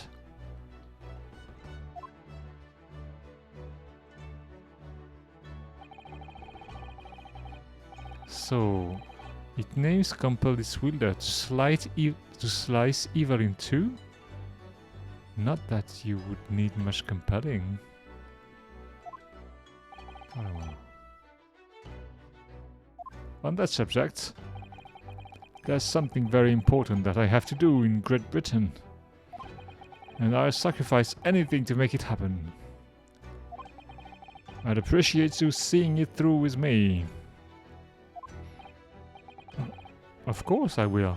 Whatever it is, I'll see it through to the end with you. I knew you wouldn't let me down.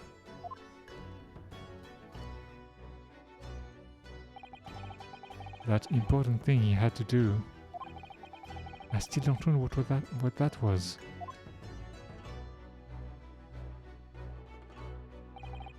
But I'm going to see the place for myself and work it out. In Great Britain's capital, London.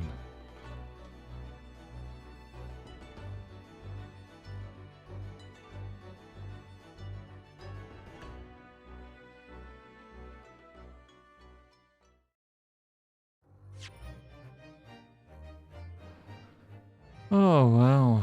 Wow. That was something.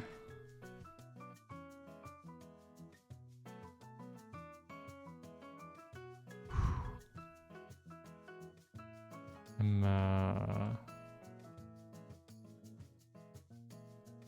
don't know. I'm very surprised about where they went with that. That's it was quite dark. It's really surprising. It was very good, but it's very surprising. Oh. I don't know what they can do after that, though. What's gonna happen? I'm very intrigued now. Okay. Well, I guess we're gonna find out soon. Alright then, well, you know. And well, maybe we're gonna continue that tomorrow then. In the meantime, yes, you know. The times are not getting much better. So, yeah. Even more so than usual. Take care, stay safe. And I hope to see you soon. Bye.